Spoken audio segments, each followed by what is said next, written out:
critically analyzing global affairs. The Muckrakers on today's News Talk, TNT.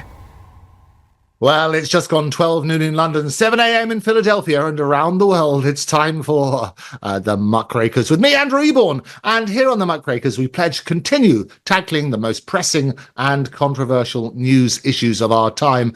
Our mission is to provide more light and less heat in our unwavering quest to uncover the truth and to inform, educate, and entertain with dignity and respect. And as always, I say it's vital we don't just ask the questions, but question the answers. Well, today I'm in red, white, and blue because we're going to discuss the crisis of France and under President Emmanuel Macron. And I was seeing in the news today the Entente Cordiale. We've put a bit of a Keir Starmer his way as well. That'll teach him. Anyway, to help me unpack all of this, I've got TNT host James Freeman, who loves everything to do with France. He's a francophone, a world expert on that. But also Dr. John Laughland, who I remember very well coming on my show last time. Welcome back to both of you. Thank you. Hello, Andrew, and hello, viewers. It's good to see you. So Dr. Don Jocelyn, you will remember, is director of Forum for Democracy International. He's a lecturer in political science and history at the Catholic Institute of the Vendée in Western France. He was director of Eurosceptic think tank European Foundation until 2008. And if I remember rightly, he was director of studies at the Institute of Democracy and Cooperation in Paris until 2018. He also worked at the European Parliament from 2018 to 2020. Now, John, I want to start with you because nearly 2 months after the election in France, President Macron has rejected all proposed candidates for Prime Minister. We'll recall that he called this snap parliamentary election in June to counter a surge in what they call the far-right support, but it backfired. And the New Popular Front, a coalition of left-wing and Green parties, won the most seats, but did not secure an absolute majority. John, talk us through the current situation. Well, it's unprecedented and in many ways very dangerous. Dangerous because the President of the Republic, Emmanuel Macron, is not supposed to be doing what he is doing now. It's not up to him to find a parliamentary majority. On the contrary, the parliamentary majority should, of course, emerge from Parliament. Many people say that he is abusing his powers by refusing to appoint a Prime Minister. And that he should by now have done it. He should have done it within the days that followed the election, the results of the election in early July. Instead of which, he used the Olympic Games as an excuse. And as you say in your introduction, Andrew, we're now many, many weeks away from the result. And he has not only refused to do what the Constitution obliges him to do, but he has specifically ruled out a prime minister from the party which won the elections. This is the New Popular Front that you referred to. This is the left-wing coalition that was created. It's an electoral coalition, but they won, and they have come up with a candidate for Prime Minister, and he has specifically refused to appoint anyone from their ranks.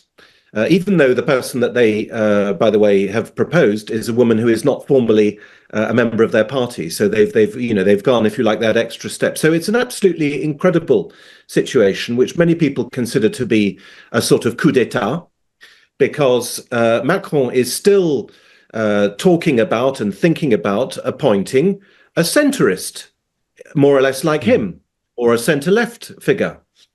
There are various names circulating around. One of them was a very short a man who was only prime minister for a few months under François Hollande, a guy called Bernard Cazeneuve, who not many people know about, but he was the prime minister for a while. He's from the left. He's a socialist, so he would, but he's very much from the centre left, not from this rather more radical left that has won the elections. In other words, he's more from the sort of Macron camp. He was François Hollande's prime minister, and Emmanuel Macron was one of François Hollande's ministers.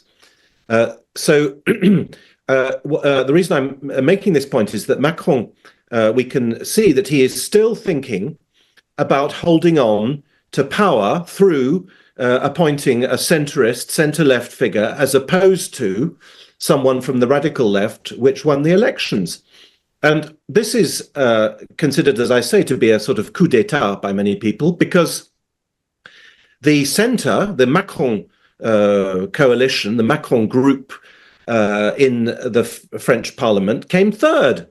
They're second in terms of seats, but in terms of votes, they came third. And far from bolstering his position or that of his allies, he doesn't, by the way, have any really have formal allies. I mean, he has a sort of constellation. But instead of bolstering his position, the election result weakened it. And yet here he is still thinking that France can continue to be governed by more or less the same people as have governed it since the 1970s.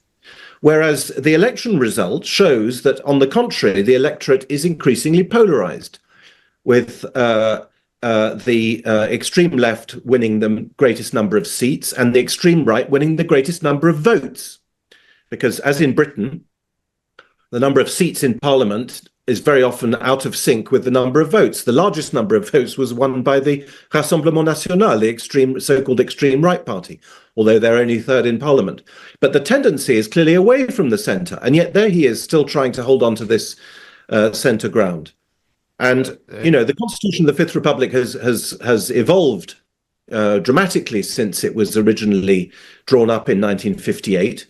But many people say that Macron should simply resign because he clearly doesn't have the confidence of the people in the sense that they didn't vote for him in the elections, and therefore he should go. Instead of which, he's obviously determined to carry on for as long as he can.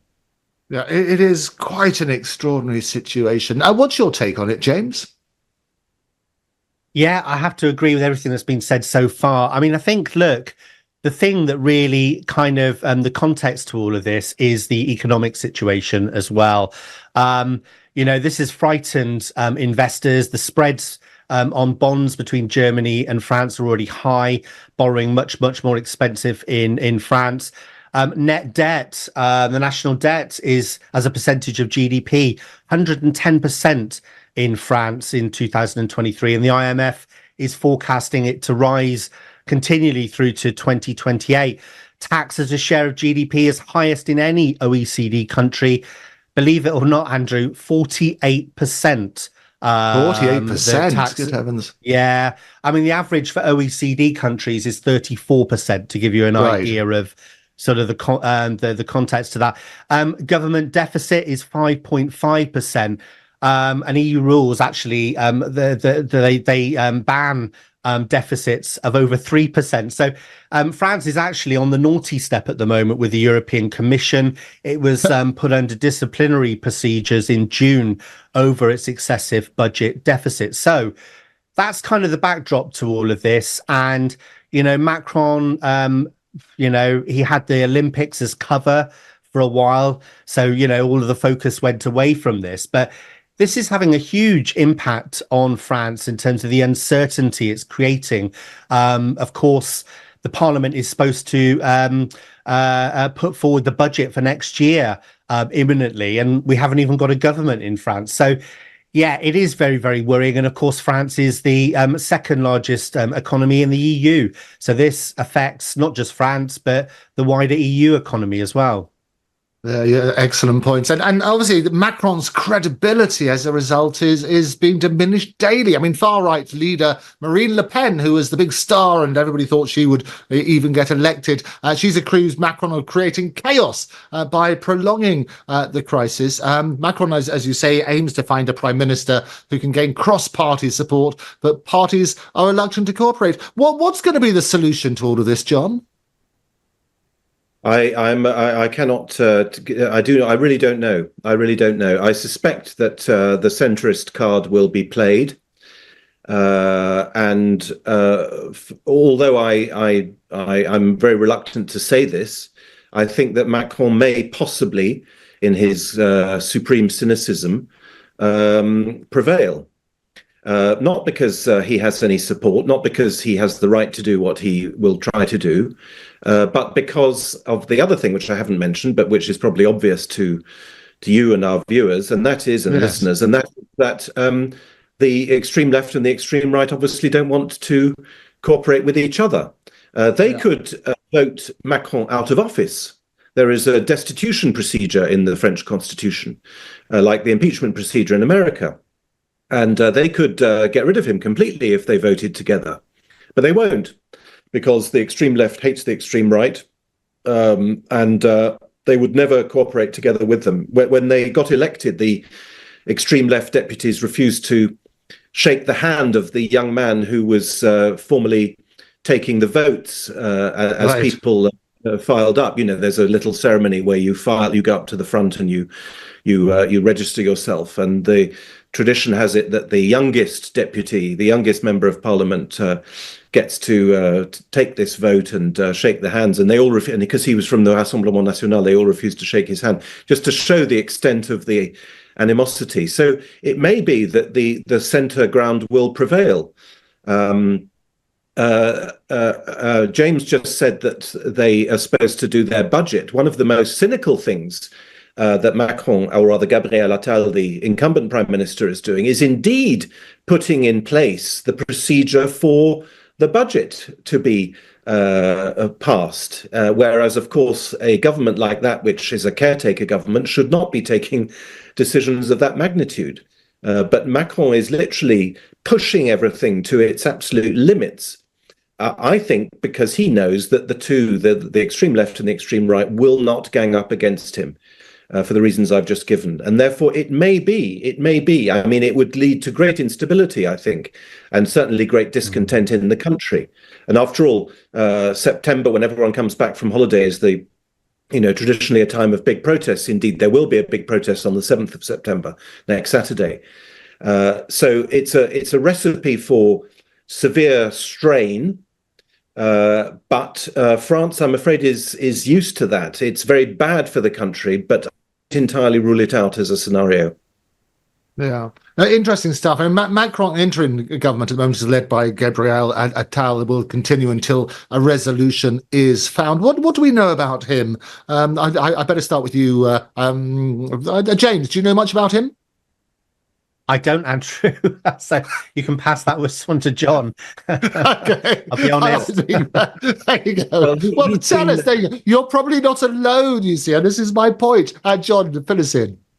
Well, I mean, I've forgotten now when he was appointed, but it was only a few months ago. Yeah. He is a young man. He's gay, openly gay, which, by the way, only nourishes the rumors about Macron himself. But anyway, that's perhaps not relevant to the political discussion we're having.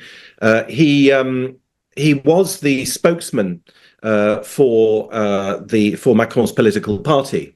He's a young man who, like many successful young men, is basically quite pushy and ambitious. He rose, as I say, to be party of government spokesman, in fact, in Macron's first term, and then became briefly Minister of Education and now Prime Minister. He's a product of, the elite schools of France. It's rather interesting to map his career. He's moved in his career from where he was born in the 6th arrondissement to where he went to school in the 7th and where he's now working in the 7th. He's moved maybe a few hundred meters from his birthplace. He's grown up literally in this gilded corner of Paris. So he's very much a product of the elite and indeed a representative of the elite, centrist, opportunist, quite a good speaker, quite clever, and so on. But ultimately, I would say insubstantial. Okay, very good. Well, we need to get a way forward. We're going to be unpacking more of that and also looking at Telegram and the arrest and charge of the CEO and Macron's relationship with him, as well as the Olympics and the relationship with Keir Starmer, who's over there at the moment spreading Starmageddon in foreign parts. Don't touch that dial. This is the Muckrakers on today's News Talk, TNT. Well, bonjour, bienvenue, and welcome to the Muckrakers with me, Andrew Eborn. We're doing a deep dive into Macron's Paris and the rest of France. And I'm joined by the wonderful John Laughland, his second time on the Muckrakers, and also by James, who's been on an infinite number of times because of his expertise on France and other matters as well. John, you wanted to come back, James, talking about this sort of side. What's your point about stability? Yeah, I wanted to talk more about stability. I mean, the reason I talked about the economic factors just a second ago is because I do think they are critical to all of this. If you look at both the National Rally and the New Popular Front, the right and left of politics of France, they if they get into government, both plan to borrow. They've got spending commitments of 100 billion a year. Now, this makes it very, very unlikely that either the EU is going to be happy with either getting into power, given the budget deficit and also the national debt, which is increasingly rising. So I do agree with John. I think that probably what we'll see is Macron trying to force a centralist government.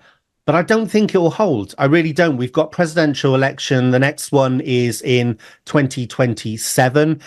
The whole point of this snap election was actually to put the far right, as they're called, Marine Le Pen's party, in some kind of holding pen, because what they've seen is a rise of the right in France, and France is not the only country either.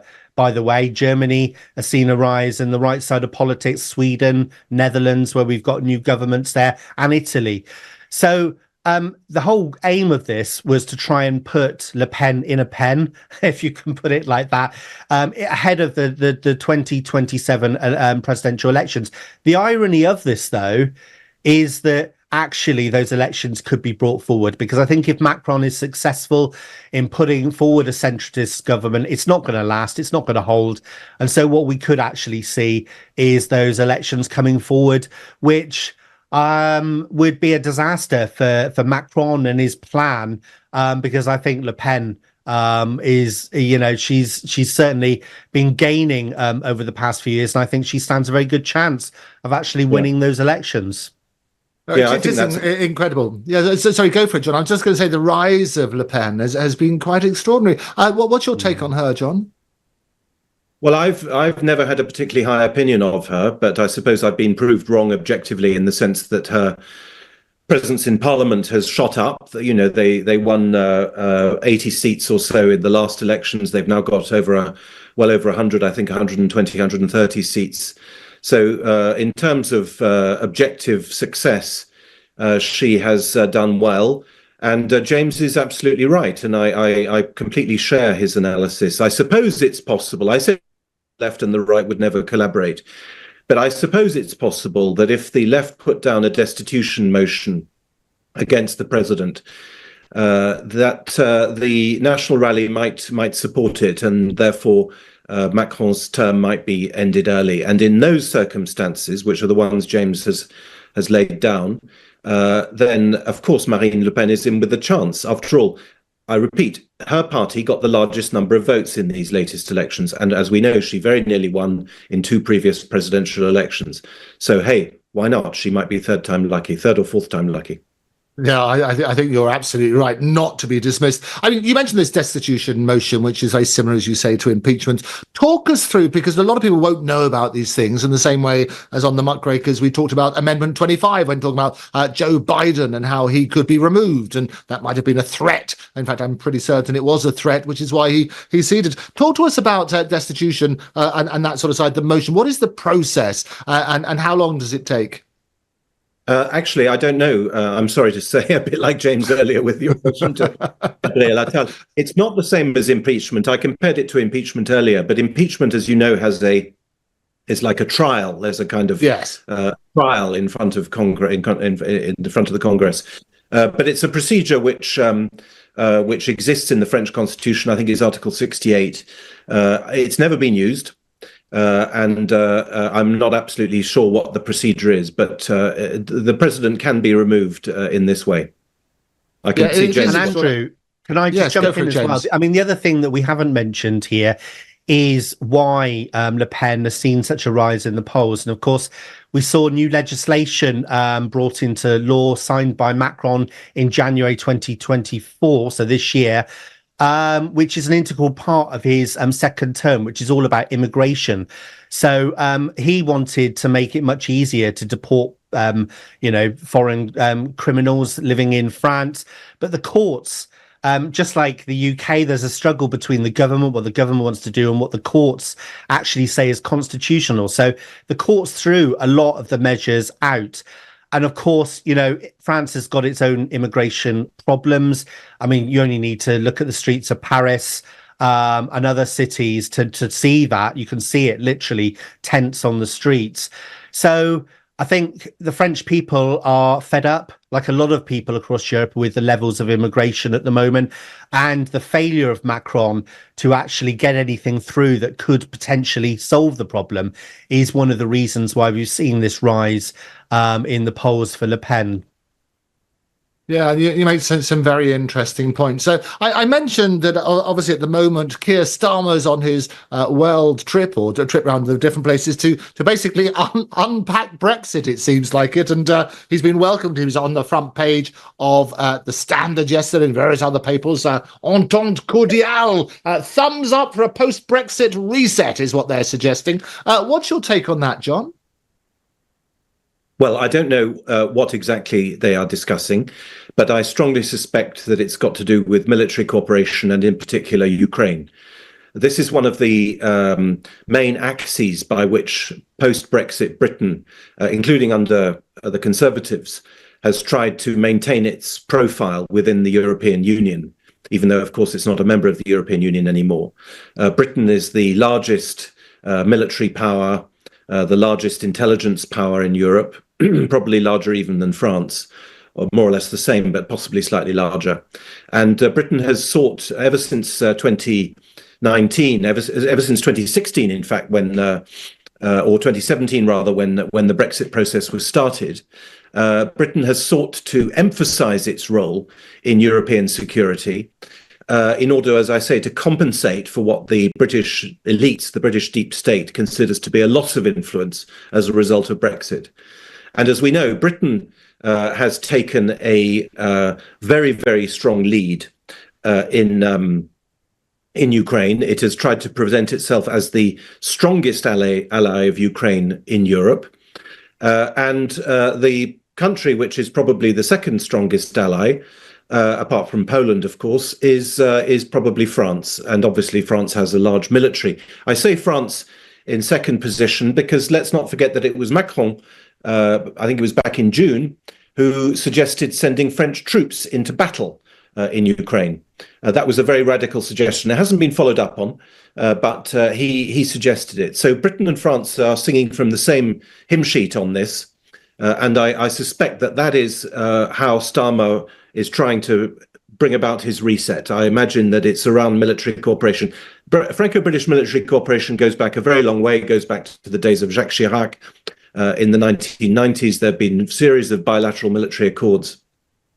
I'm sure there'll also be trade issues and so on, but I suspect that is the key issue facing the two leaders today. Yeah, I think, also there's this whole discussion about small boats, which has dominated the election that we had here and the big campaign up to basically the election in July.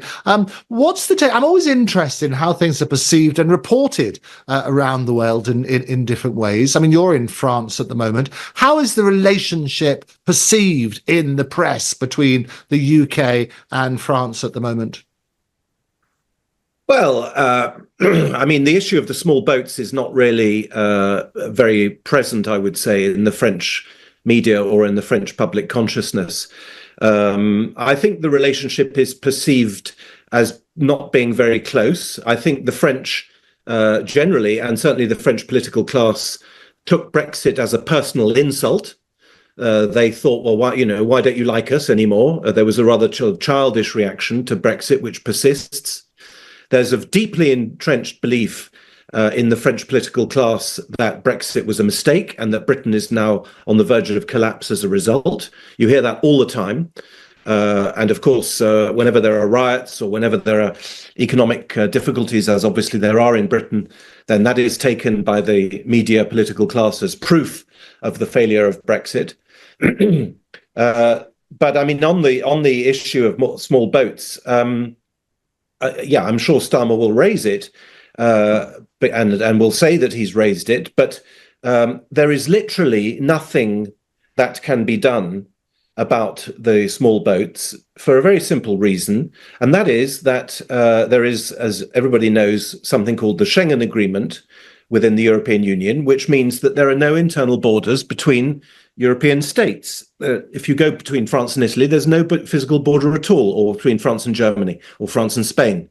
And that means that as soon as you land in Lampedusa, which is a few miles from the Libyan coast, the Italian island of Lampedusa, then you are effectively in France. You are legally in France, and therefore you are legally in Calais, and you can therefore easily get into a dinghy and cross the channel. And until Schengen is abrogated, which I don't think it will be, this industrial level of population movement will continue. Schengen is it causes it. Schengen is the cause of this, because people know that they only have to get into the Canary Islands, or as I say, Lampedusa, in order to have the entire Schengen space at their disposal. Of course, the French say that they will try to prevent people from crossing the channel. But I mean, they've got God knows how many people on their territory, as do all European states, who shouldn't be there. There are probably millions of illegal immigrants, and it would require sort of industrial levels of rounding up and police operation to get rid of all of them. Yes, there are always a few hundred in Calais ready to cross on the next dinghy, but there are thousands, tens of thousands, maybe millions on the whole territory of France, and many more millions elsewhere in Europe. So. And Schengen, of course, is one of the causes of that, because, as I say, there's no control at the frontier anymore. So you simply can't prevent people coming, say, from Italy into France, or from Spain into France. Yeah. James? Absolutely, I agree with John. I think the Schengen, area is part of the problem for Europe. I think personally, it should national borders should be reinstated. I mean, it's not that much of an inconvenience, really, is it? If the only real checks you're doing is just to see who you are as you pass from country to country, rather than, you don't need to check vehicles and do all of that. You just need to check people. But look, in terms of Starmer's kind of renegotiations of relationships with Europe, I think he should be very, very careful, because, I'm a former Brexit MEP, so I guess you could say, well, he would say that. But if you look at the figures, Labour got 9.7 million votes in the recent general election. The turnout was pretty poor. It was clear that it was the split vote, really, between Reform and the Conservatives, which handed them such a large majority. But if you compare that 9.7 million votes to over 17 million people who voted for Brexit, it's clear Starmer does not have a mandate to undo Brexit. So I think he should be very, very careful. Their honeymoon period is already over, I think, after the riots and his handling of that. So, yeah, I mean, again, I think all of these things are going to come back to bite Labour over the next 18 months. No, I think you're absolutely right. And I've put out beforehand that if there were an election again today in the UK, I think it might have a very different result. I think the honeymoon period for two-tier Keir, as he's now called, and all these other things that are coming back to bite people, they're stopping people smoking, even in pub gardens now. All these sort of plans are really quite scary, as well as the clampdown on free speech, which we're going to come on to. I want to, first of all, just before leaving Macron and there's discussions, if you like, you mentioned about Ukraine. Well, Macron's also supposed to be going to Serbia later this week, and he wants to, I think in the next few days, and he's hoping to sell 12 Rafale fighter jets, which are made by the French company. This is going to signify a significant shift for Serbia from its traditional reliance on Russian military equipment. What's your take on that, John? Well, Serbia has been playing for some years now quite a clever game, given its objective weakness. It's a relatively small country, quite poor and so on, not in the EU, not in NATO. And its weakness is aggravated, of course, by the fact that part of its territory is occupied by NATO, Kosovo, and governed by the European Union and so on. It's also trying to balance the issue of neighbouring Bosnia. Bosnia has been sort of teetering on the verge of collapse now for 25 years, and the Bosnian Serb president has once again raised the possibility of a referendum in the Serbian part of Bosnia, which might perhaps lead to some kind of union between those territories and Serbia itself. So it's a very vulnerable country, surrounded, as I say, by NATO powers. But it does, given that vulnerability, play its few cards relatively well. I've no idea whether the Serbs will buy the French jets, because they have tended to, as I say, balance between, with, of course, continuing to have relatively good relations with Russia. So maybe, yes, maybe Vučić, the Serbian president, will decide to go ahead with that purchase in order to, re-burnish his credentials with the Europeans. It's quite possible. James, any takes? Yeah, I mean, it's a fairly small deal, to be honest with you. I think it's the rumours are that it's around €3 billion. So pretty small fish, really. But I think the political implications, as John has already set out, are clear.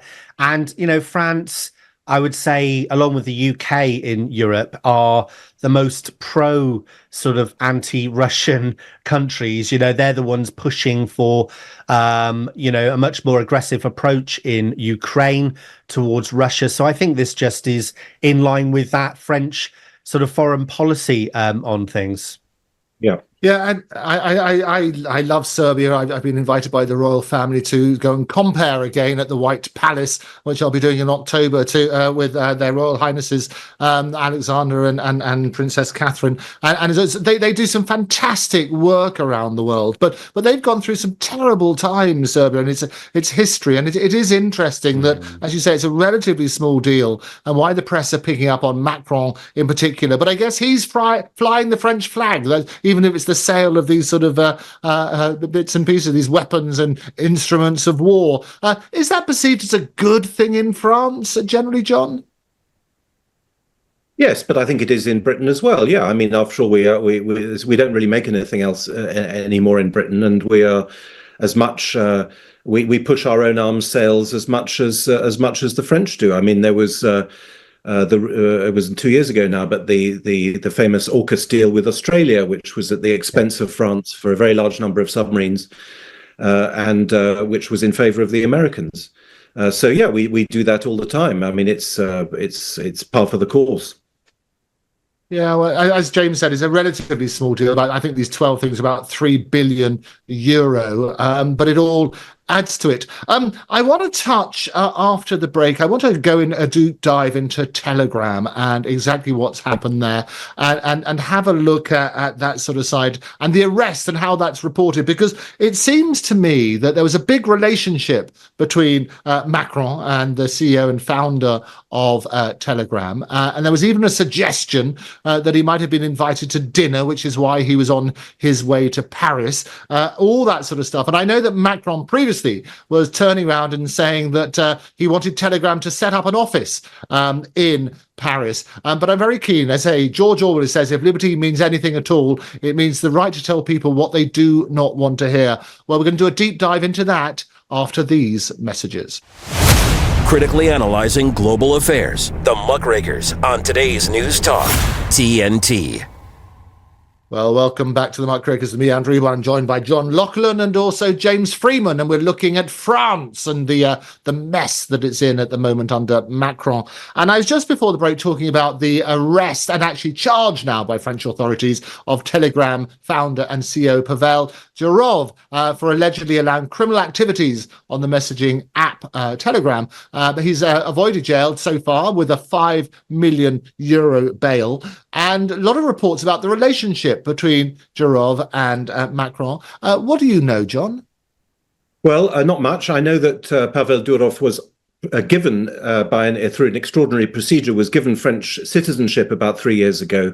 In other words, when Macron was in power. So clearly he had friends in high places.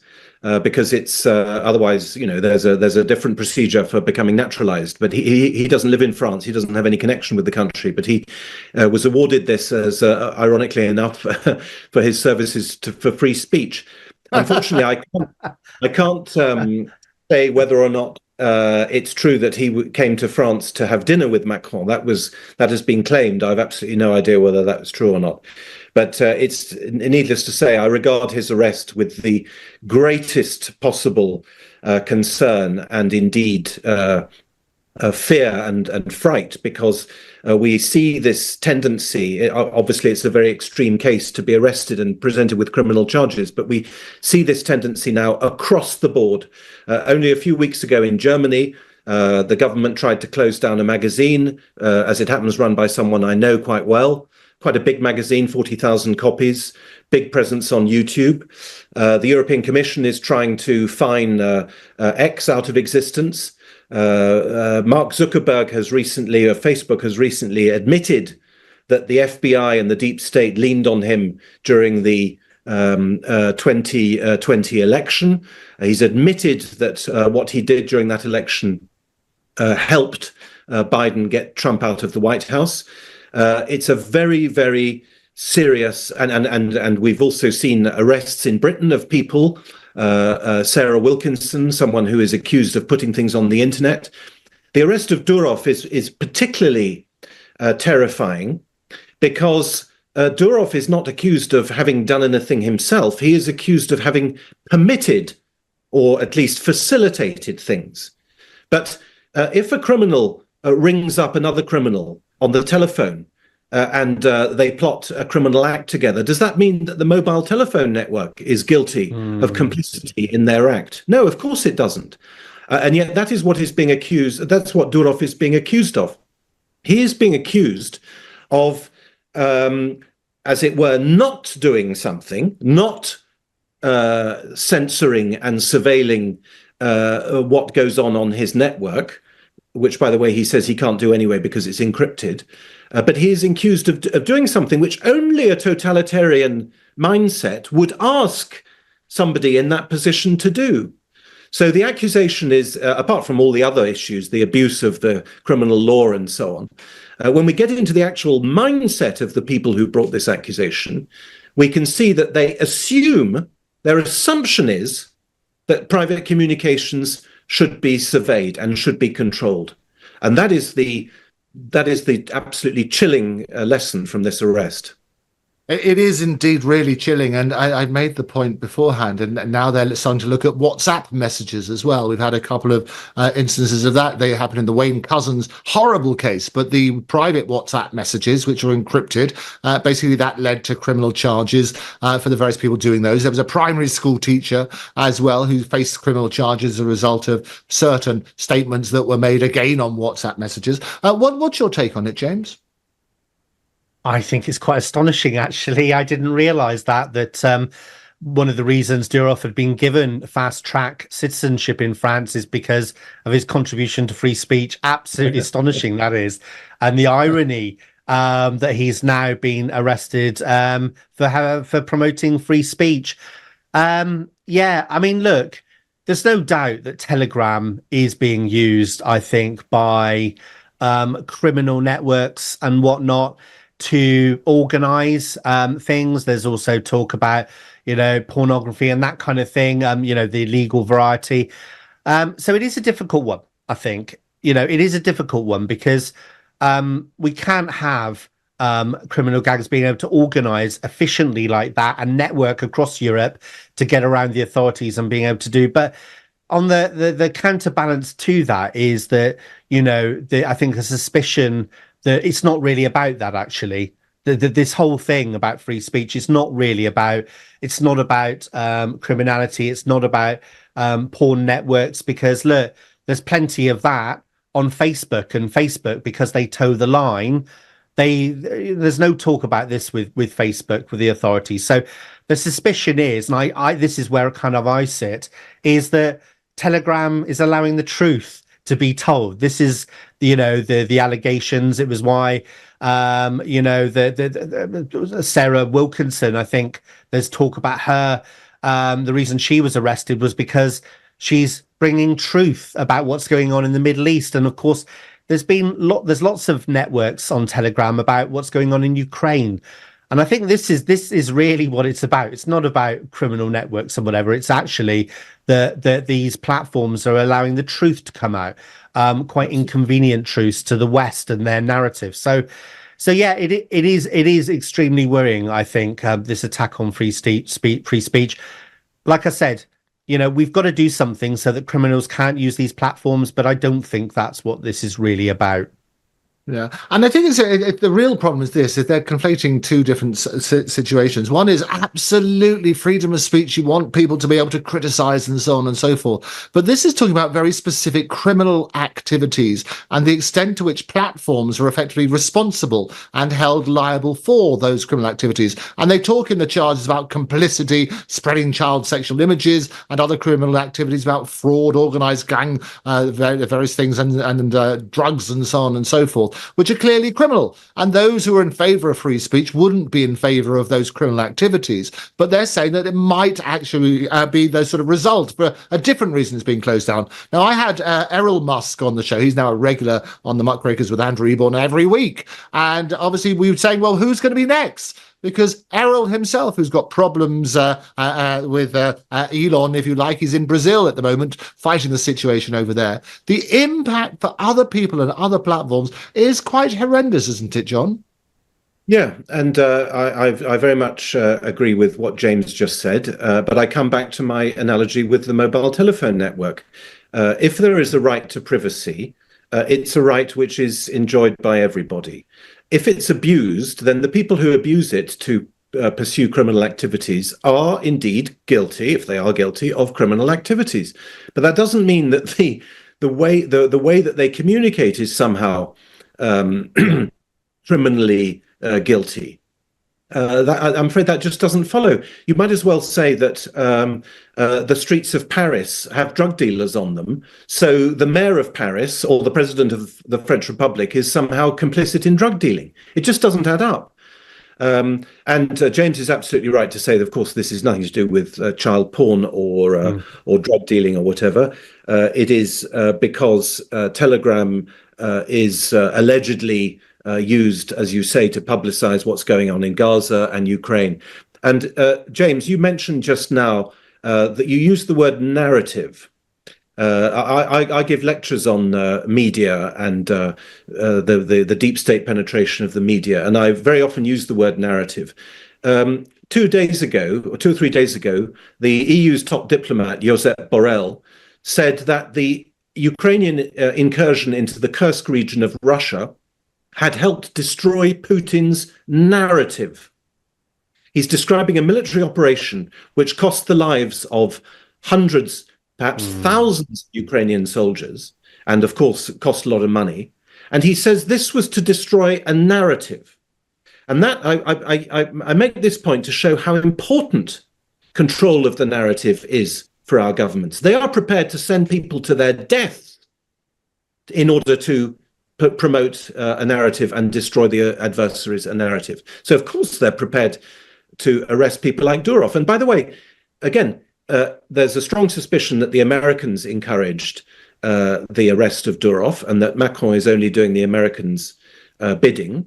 In America, as we know from many, many examples, the American justice system works like this. You get banged up on charges, you go to prison, and then they say, right, you want to get out of prison? Okay, you give us something, we'll give you something. It's a kind of mafia activity. The American judicial system is a sort of mafia activity.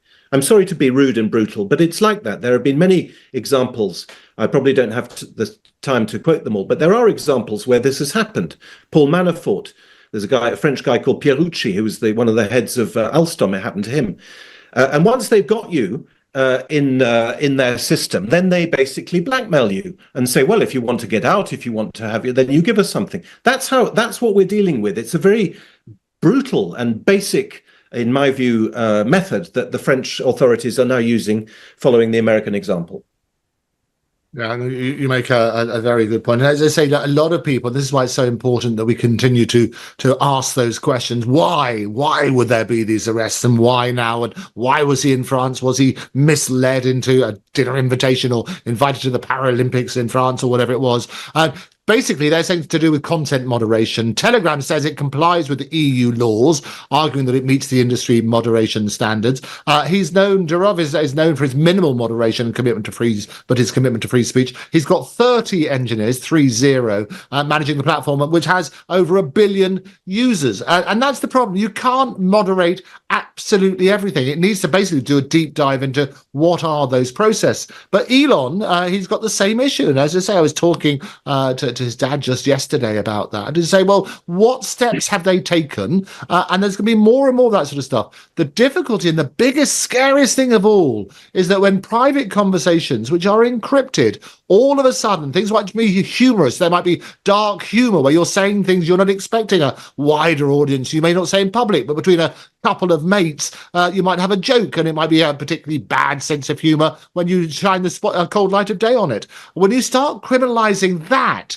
that's got to be really scary, hasn't it, James? It has. And, I keep on saying this, but I'm going to say it again. When you look back at history, it's never the good guys that try and censor information and control information so closely as what they're doing now. So, I mean, the question you have to ask is, why are we seeing all of this now? Why are we seeing this push to control the narrative so closely? And it's because they're lying. They're lying literally about everything, Western governments at the moment. They're lying about the real motives behind this conflict in Ukraine. Of course, the UK government and other governments around the world just want all of their citizens to wave their Ukrainian flags and cheer this war effort on against Russia. But the truth, they're trying to tell us, the public, that this all started in 2022, that Putin is an evil madman who's out of control, and if we don't stop him, he's going to invade other European countries, which is an absolute load of baloney. And so the reason they're trying to clamp down on platforms which allow people to speak freely and share information is because they're lying. That's at the core of all of this, and that is why we're seeing these clampdowns, not just about the war, but about the COVID narrative. We've just seen, in fact, in February this year, France brought in new laws that essentially they're trying to clamp down on influencers who might be influencing people, say, to question preventative medicines. That was brought in February this year, which means you can get sent to prison now in the future if you are seen to be, I guess, talking in anti-vax terms. So, there's lots of these so-called narratives which they're trying to protect, and it is because they are lying. Yeah. Well, it was an extraordinary thing. Yeah. So John, go for it. I mean, it was an extraordinary thing, just picking up on what John said earlier about the Zuckerberg letter.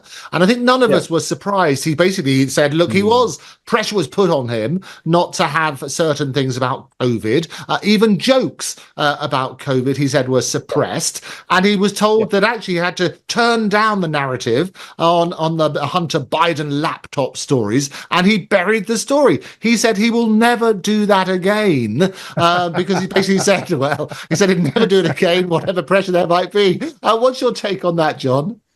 Well, James has just nailed it. What the Zuckerberg letter tells us is that they lied. They knew the Hunter Biden laptop, the FBI knew the Hunter Biden laptop story was true. And yet they and 50 intelligence officials lined up to say it was Russian disinformation. And they lent on Facebook, unfortunately successfully, to suppress it. So what James has just said is 100% accurate. I would just like to come back to a small point. This might sound niggling, Andrew, but you said Elon Musk is facing the same problem as Pavel Durov. Not exactly. Elon Musk is being threatened with fines, no doubt crippling fines, but very big fines. Pavel Durov, please understand why I'm emphasizing this, is being threatened and has now been the victim of the criminal procedure. Elon Musk is not facing criminal prosecution. He's not going to go to jail, Elon Musk. But Pavel Durov has been in jail and is facing, I believe, up to 20 years of jail. That is a substantial difference. Of course, the two procedures have the same goal. But when you start criminalizing this kind of activity, or rather lack of activity, because he's accused of not doing things, then that is yet another red line that's being crossed.